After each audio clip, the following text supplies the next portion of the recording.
নোয়াখালীর জন্ম না হলে বাংলাদেশের জন্ম হতে কিনা এটা সন্দেহ।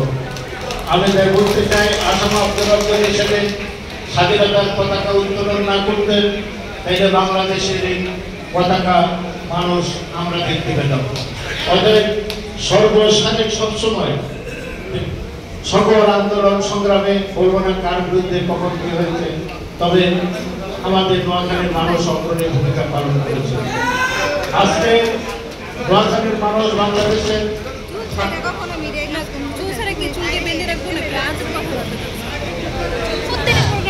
37% অর্থনীতি বাংলাদেশের বৃহত্তর নোয়াখালীর মানুষ নিয়ন্ত্রণ করে। বাংলাদেশের প্রথম সারি যে 20 জন শিল্পপতি এখানে একটু আগে বলেছেন, তার মধ্যে 12 জনের বাড়ি হচ্ছে নোয়াখালী। এর মধ্যে অত্যন্ত কৃতিত্বের সাথে আমি বলতে চাই, যিনি 1 নম্বর ব্যক্তি, 1 নম্বর শিল্পপতি, তার বাড়ি আমার গ্রামে, আমার এই গ্রামে। অতএব উনি নোয়াখালীর মানুষ। অতএব আমি এই কথাটি বলতে চাই, যদি সাংবাদিক জগতের দিকে তাকান, আব্দুল সালাম থেকে শুরু করে বৃহত্তর নোয়াখালীর সেই সানাউল্লাহ, ওবায়দুল হক সাহেব, আব্দুল সালাম, মুসা সাহেব, এবিএম মুসা, জহুর সাহেব, তারপরে মাহবুল হক সাহেব থেকে শুরু করে সমস্ত গ্যাস কামাল চৌধুরী, এরা সবাই আমাদের আহমদ নদী, এদের সবাই বাড়ি কিন্তু নোয়াখালী।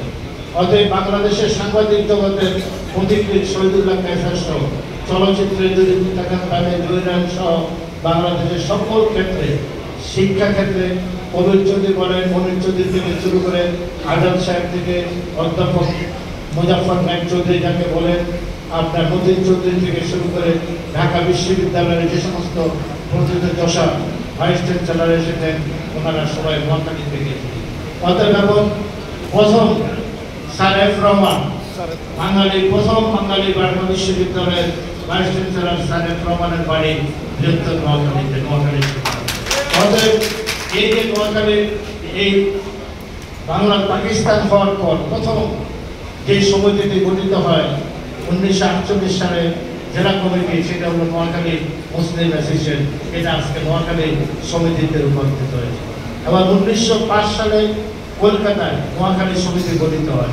নোয়াখালীর মানুষ সবসময় অগ্রণী ভূমিকা পালন করেছে। তাই আমরা বলতে চাই, আমাদের ভাষা, সংস্কৃতি, আমাদের এই ভৌগোলিক অবস্থান এবং অর্থনৈতিক এই অবস্থান, আজকে সারা পৃথিবী থেকে যে রেমিটেন্স আছে, নোয়াখালীর মানুষ যত অর্থ রেমিটেন্স পাঠায়, অন্য কোনো জেলার লোক এত রেমিটেন্স পাঠায়। অতএব আবার অর্থনীতিতে নোয়াখালীর মানুষের যে অবদান, বাংলাদেশে এমন কোনো ব্যাংক নাই যে ব্যাংকে 4-5 জন ডাইরেক্টর পরিচালক নোয়াখালীর বাইরে আছে। আমি আমার বক্তব্য দীর্ঘায়িত করবো না। পরিশেষে বলতে চাই, আমাদের সকল দাবিগুলো যৌক্তিক। এই দাবিগুলো মেনে নিয়ে সরকার নোয়াখালী বিভাগ প্রতিষ্ঠার পদক্ষেপ গ্রহণ করবেন। আমি আপনাদের কথা দিচ্ছি, বিএনপি যদি আগামীতে ক্ষমতা আসে, আমার জোর প্রচেষ্টা থাকবে বিএনপির উপর, যেহেতু এই বৃহত্তর নোয়াখালী করার জন্য। আমি আরেকটু